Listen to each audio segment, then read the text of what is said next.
Lorsque les marins s'apprêtent à partir en mer, les proches leur disent bon vent, pour leur souhaiter bon voyage, mais aussi pour espérer que le vent les amène là où ils se destinent, puis les ramène chez eux en toute sécurité, au plus vite, sains et saufs. Sauf que quand on est marin, on ne rentre pas tôt. On passe plusieurs mois à bord en laissant la famille sur le continent.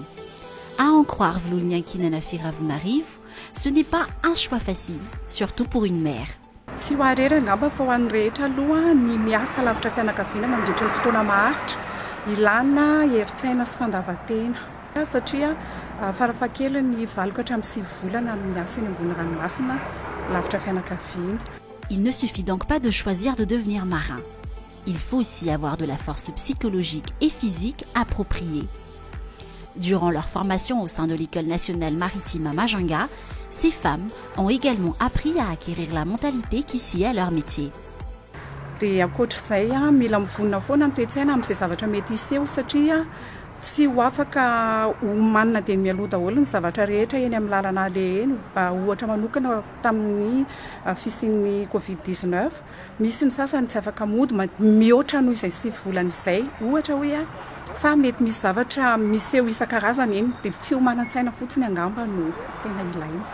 Miasa eny ambony sambo tsy misy jour férié, tsy misy andro alahady fa kosa manana heure de pause sy heure de repos. Dia izay angamba no ilana an'ilay herim-batana sy herin-tsaina mitambatra. Mais le plus important est d'avoir une famille qui soutient. C'est la base de la réussite dans ce métier, témoigne encore notre maman marin. Dia mila fifampitokisana eo anivony ny tokantrano hoe ny asa vitan'ny lehilahy mety vitan'ny vehivavy, ny asa vitan'ny vehivavy mety vitan'ny lehilahy dia mifanampy amin'ny zavatra rehetra dia tsy misy ny olana hatrany. Rufine Arsoura Koutouarsou est la seule pilote ROV, femme d'un navire câblier français.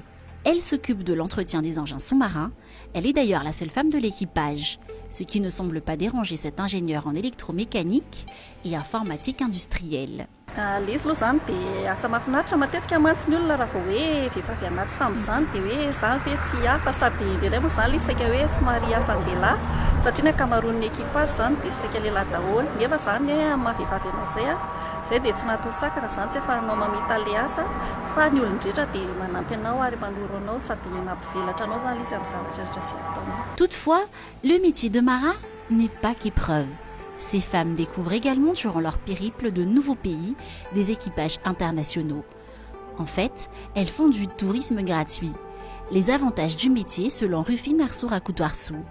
Folo taona mahery nanaovako an'io asa io nefa hatramin'izay zany tsy nisy olana na teo amin'ny fifandraisana tamin'ny lehilahy rehetrarehetra tao anaty sambo fa ny anaty sambo zany dia ohatra fianakaviana iray mifanampy sy mifanohana ny rehetrarehetra ary dia ianao koa moa zany dia amin'izay koa dia mianatra zavatra maro.